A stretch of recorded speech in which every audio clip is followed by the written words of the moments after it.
Afinal de contas, o que é geometria?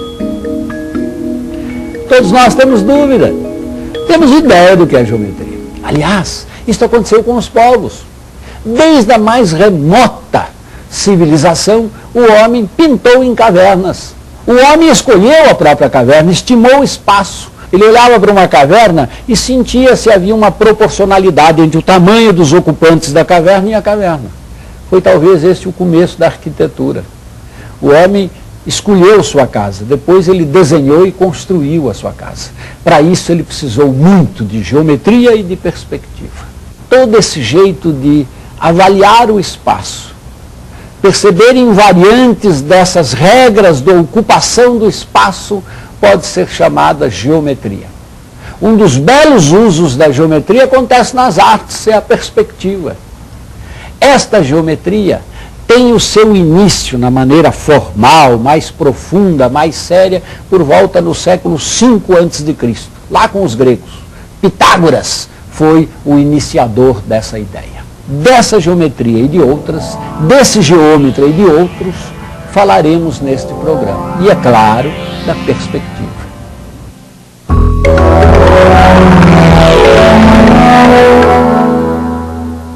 A geometria investiga as formas e suas dimensões, determinando suas propriedades, seus elementos e suas transformações. É inegável o fascínio que as formas geométricas exercem sobre o artista moderno. Mas, há milhares de anos, muito antes de Pitágoras, os chineses já gostavam de formar figuras a partir das formas geométricas obtidas pela fragmentação de um quadrado.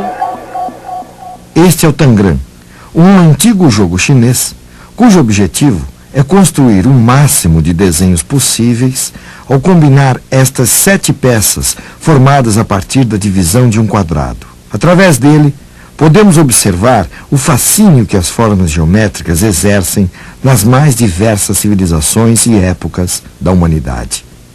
Por sinal, Tangram, em chinês, significa os 7 pedaços inteligentes, ou o quebra-cabeça de 7 sabedorias.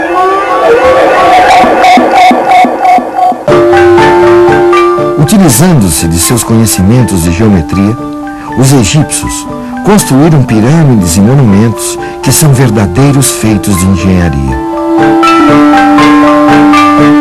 Ainda hoje, nos surpreendemos com a precisão dos ângulos retos encontrados em suas construções.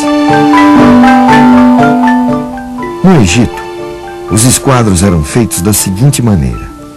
Imagine uma corda com 3 nós, sendo a distância do primeiro ao segundo de 3 vezes uma unidade de medida, que pode ser, por exemplo, o comprimento de um braço. E a distância do segundo nó ao terceiro a 4 vezes essa unidade.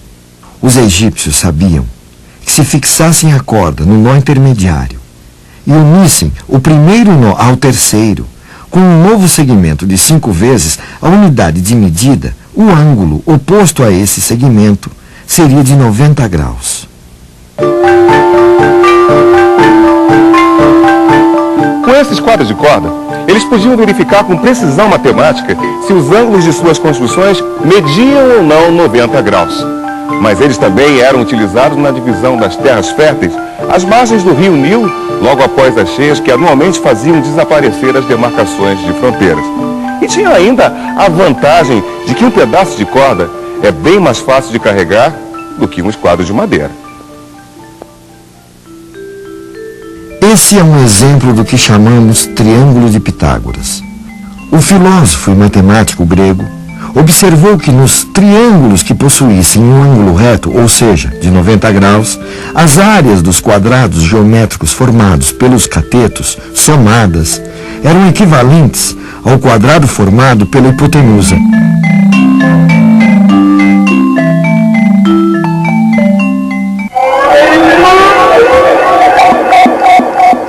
Ao demonstrar essas relações existentes em triângulos como este, Pitágoras revela uma ordem que estava oculta na natureza. Para o filósofo e matemático grego, tudo o que existe, da mais simples partícula atômica às mais complexas galáxias, obedece a determinadas leis, padrões, que se combinam e se repetem, que podem ser percebidos e comprovados pela matemática. É isso que acreditam os cientistas do nosso tempo. E era mais ou menos isso que Pitágoras revelava aos seus discípulos há quase 2.500 anos, aqui na Grécia. As teorias formuladas por Pitágoras foram divulgadas pelo vai e vem das caravanas e conquistaram seguidores de um extremo ao outro do mundo. Na Alexandria, essas teorias foram escritas e organizadas por Euclides em uma série de livros que vêm sendo copiados, traduzidos e editados até os dias de hoje. Euclides percebeu que os fatos geométricos existem, como circunferência, pirâmide, prisma, que precisam ser definidos com precisão. Mas foi tentar definir tudo, viu que alguns ele tinha que admitir: ponto, reta, plano, espaço. Eu admito essas ideias, embora possa representá-lo com um lápis bem apontadinho, posso desenhar um ponto, mas ele ainda vai ser uma superfície, não é um ponto. É uma abstração. Eu admito que existe ponto e que ele é adimensional. Mas ao brincar com essas ideias, ele percebeu que precisava ligá-las. Um ponto divide a reta em duas semirretas, a reta divide o plano. Se eu tenho uma semirreta, um ponto aqui, outro acolá, o segmento que liga os dois corta a reta. Estas são verdades que a gente admite, são os postulados. Vem do latim postulare, quer dizer pedir, eu peço que você aceite. Ou no grego chama-se axioma, verdade admitida. Das verdades admitidas surgem outras, que eu as demonstro. São os teoremas, os lemas, e com isso formo o edifício científico. Quem fez isso no século III a.C. foi Euclides. Surgiu aí a geometria lógica, axiomática, euclidiana. No século VIII, o Império Muçulmano se estendia desde a Espanha até as fronteiras da Índia e da China. Apropriando-se mais do que dos territórios e das riquezas materiais, de todo o conhecimento e da ciência dos povos conquistados.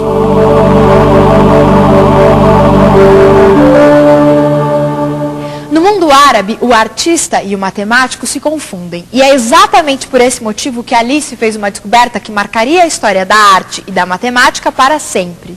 Os gregos achavam que somos capazes de enxergar o que está à nossa volta porque raios de luz saem dos nossos olhos e iluminam aquilo que está diante de nós. Mas nisso, eles estavam completamente equivocados. Foi um árabe chamado Alhazen o primeiro matemático a perceber que a visão se deve ao direcionamento dos raios de luz que incidem sobre os objetos e se refletem sobre os olhos, formando a imagem. O cone de raios emergentes de um objeto diminui de diâmetro à medida que eu o afasto dos olhos do observador. Este é o motivo da diferença de tamanho percebida. Essa ideia de um cone de raios que vai do objeto ao olho é o fundamento da perspectiva. Um conceito simples que revolucionou a arte e a matemática. Esta pintura medieval mostra claramente que o artista cria um espaço tridimensional, embora ainda pouco elaborado, através de uma espécie de perspectiva intuitiva. Historiadores acreditam que a perspectiva só começou a ser vislumbrada nesta época, o final da Idade Média, chegando à sua plenitude no Renascimento. Mas veja só, esta e outras pinturas de Pompeia, uma cidade soterrada pelas cinzas de Vesúvio em 79 d.C., reforçam a tese de outros historiadores de que já na época greco-romana os artistas conheciam a perspectiva. Afinal, aqui temos um excelente resultado na construção de um espaço tridimensional.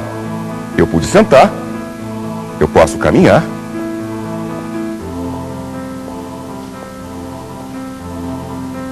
e até mudar de ambiente.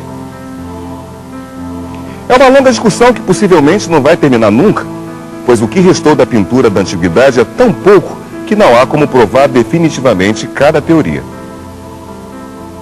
Mas com respeito ao Renascimento, não há dúvidas de que a descoberta ou redescoberta da perspectiva deu-se tanto na prática dos ateliês quanto no campo teórico. Quando começou o interesse do homem pela representação do espaço? Nas cavernas. A perspectiva não se inicia com este sentido gráfico que a perspectiva tem hoje. Não não é que nas pinturas dos alfrescos de Pompeia não tenha perspectiva, como a gente conhece. Claro que tem, evidente que tem. Só que ela é montada em razão de uma espacialidade visual, não de um processo mecânico de representação.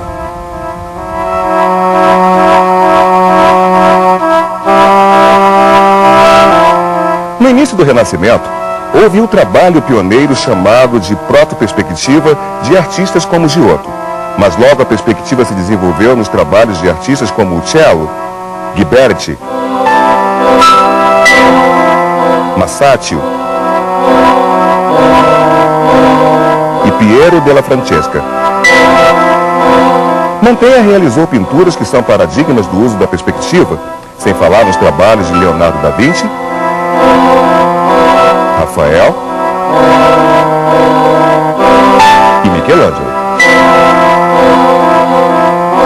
A esses trabalhos acrescentou-se a obra de tratadistas como Alberti e também dos matemáticos Luca Pacioli e Guidobaldo Marchese del Monte.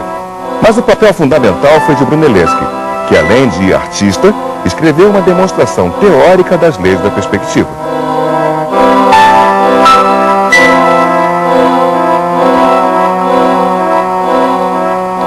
A perspectiva reassumiu importância para a pintura quando os artistas quiseram reproduzir efeitos naturais no final da Idade Média. Esse efeito pode ser conseguido de maneira intuitiva ou por meio de uma construção geométrica como esta. As linhas que parecem convergir para um ponto distante, o ponto de fuga, dão a impressão exata da terceira dimensão. Tanto que podemos caminhar pelo quadro ou passar por objetos que diminuem de tamanho proporcional ao aumento da distância. Mas raramente os pintores se utilizaram da perspectiva geometricamente calculada. Ela parece exagerada ao olho do espectador, o que fez com que os grandes mestres, como Van Eyck, lançassem mão de outros meios, como as cores e a luz, para criar o efeito da tridimensionalidade. Como podemos observar nesta cena registrada por Van Eyck, a luz que entra por essa janela dá a noção de profundidade da sala mais do que as linhas de fuga que estão discretamente traçadas no chão. O caimento dos panos, as cores vibrantes da cortina ao lado que se repetem ao fundo, também contribuem para essa ilusão de profundidade. Essa maneira de pintar ficou conhecida como perspectiva atmosférica. Os primeiros artistas que adotaram a perspectiva lançavam mão de inúmeros instrumentos como visores, grades e papéis quadriculados, que já eram conhecidos na astronomia e que depois foram também adotados pela matemática. O pintor alemão Albrecht Dürer foi para a Itália aprender a arte secreta da perspectiva e documentou tudo o que viu e aprendeu em seus belos desenhos. O pintor que adota a perspectiva não está interessado numa visão abstrata ou absoluta da realidade. E nesse aspecto, a perspectiva é uma inovação. Ela introduz na arte a dimensão do tempo. O que ele reproduz não é mais uma paisagem imutável, mas um ponto de vista, o registro do que está acontecendo em um determinado momento. Quando ele virtualiza o espaço, ele é obrigado a estabelecer padrões, modos de comportamento que de alguma maneira pretendem reproduzir o fenômeno visual. Todas essas preocupações não eram preocupações da perspectiva, eram preocupações do artista na representação do espaço. Era o espaço que era fundamental, não o processo. Tem as máquinas de fazer perspectiva, amarravam a cabeça do indivíduo, fixavam o olhar, fechavam um olho, botavam uma haste, tinham toda uma parafernália para aquilo ser mais próximo do que o olho vê, mas o olho não vê perspectiva. O olho tem um fenômeno estereoscópico, são dois. A representação gráfica, ela é realmente direcional. E tudo acontece como se fosse visto por um único olho estático e sem emoções. Então, a perspectiva seria um modo de se aproximar do aspecto óptico do universo sensível.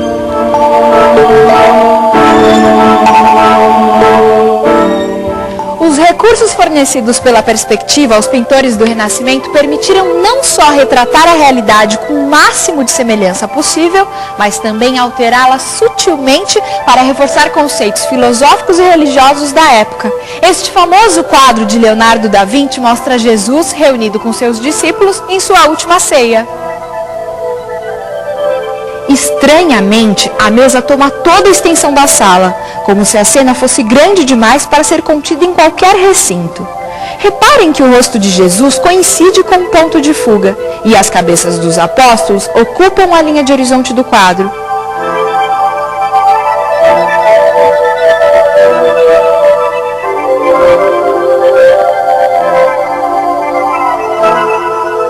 O uso da perspectiva foi aos poucos se tornando repetitivo e árido, o que fez com que os artistas buscassem outras formas de representação. Perceba como o artista francês Cézanne, no início do século XX, alcança o objetivo de representar o espaço tridimensional sem o uso da perspectiva. Volume e profundidade são alcançados pelo uso das cores e direção das pinceladas, e não mais com a aplicação de recursos geométricos na composição do quadro. Leonardo foi uma inspiração, toda a perspectiva do século XVI e XVII, onde aparecem as anamorfoses, todos esses jogos da ilusão, né? Onde se cria esses espaços enigmáticos, sempre me interessou muito isso. Claro que não para repetir o passado, mas para me aproximar dele como um discurso que eu pudesse de alguma maneira utilizar, atualizar através de operações mais paródicas ou irônicas, mas adaptadas a meus propósitos de discussão da imagem, né, na contemporaneidade.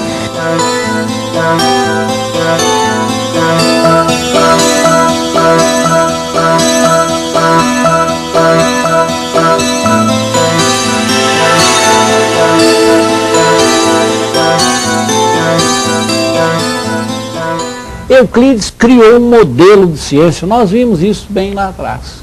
O que ele não esperava é que a ciência e as artes oferecessem aos homens, ao longo desses 20 e tantos séculos, novos espaços, onde a mudança de um dos seus postulados, substituído por outro, criava toda uma geometria diferente. E assim surgiram várias geometrias igualmente válidas. Até que muito recentemente aconteceu um fato curioso. Alguém sobrevoava, talvez a Inglaterra, um país um tanto retangular. Estimou o comprimento e a largura, multiplicou e disse a área da Inglaterra. Daí eu desço na Inglaterra, pego um automóvel e ando por toda a sua largura e por todo o seu comprimento. Eu deparei com a rugosidade da Inglaterra. Vai dar uma área maior. Se imaginou uma formiguinha andando por sobre cada um dos grãozinhos. Ora, se eu multiplicar o comprimento e a largura estimados, eu vou ter uma área que supera talvez o próprio planeta. Algo ia mal. O que foi preciso? Redefinir o jeito de calcular a área. Área de figuras rugosas precisam ser medidas por uma geometria que tenha na sua dimensão uma fração, uma geometria fractal.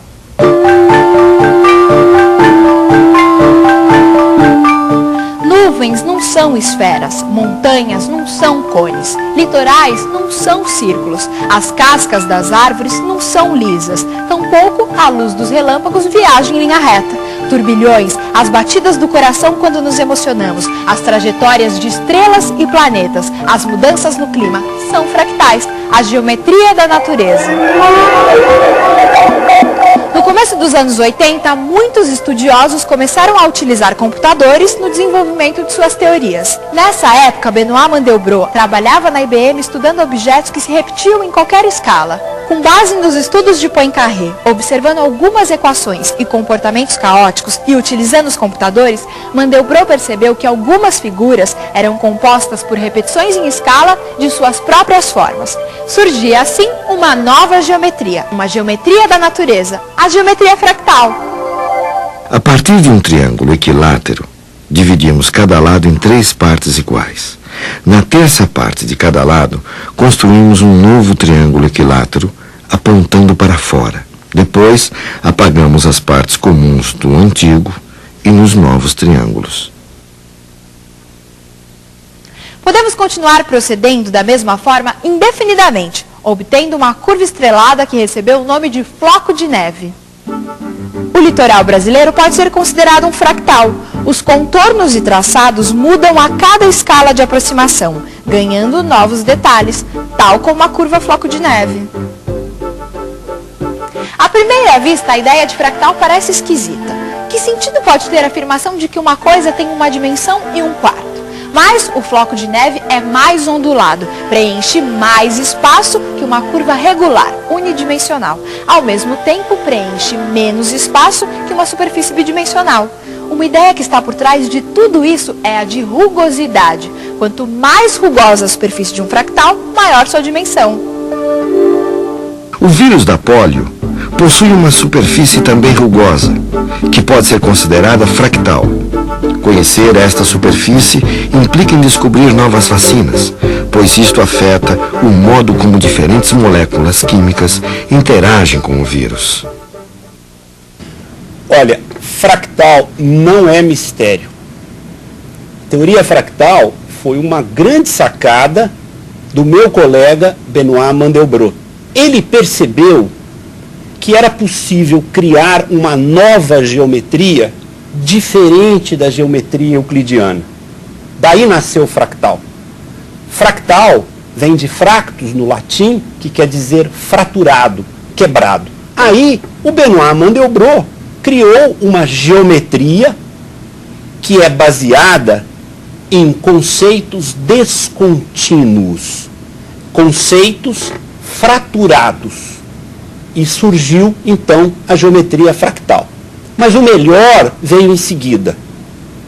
Ao usar a geometria fractal para representar objetos, antes representados com os conceitos da geometria euclidiana, foi se percebendo que essa geometria fractal dava resultados muito bons quando os objetos representados eram os objetos da natureza. Tipo, uma árvore, uma folha, uma nuvem, uma montanha, uma praia, um animal.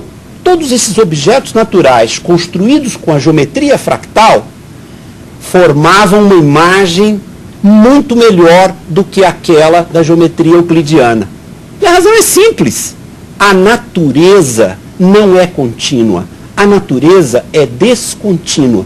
E daí a geometria fractal se presta muito melhor a representar a natureza do que a geometria euclidiana. Alguns fractais produzem imagens belíssimas a partir de simples equações matemáticas. Mas será que podemos considerá-las arte? A primeira impressão que você tem é que é uma fotografia, né? O mais legal de tudo é justamente isso, ver que isso aqui não foi feito assim aleatoriamente, é uma equação matemática isso aí, não é? E pelo fato de serem assim, resultados de equações matemáticas, tira a pureza da beleza enquanto arte? De maneira alguma. Eu acho que a descrição da natureza é bela, tá certo? Eu acho que é, mas atrás do computador tem que estar um artista. Porque a maioria das pessoas tem uma ideia de que matemática é somente números e não entende que matemática são baseadas em conceitos, ideias, e são ideias expressas em cores, né, em figuras, né.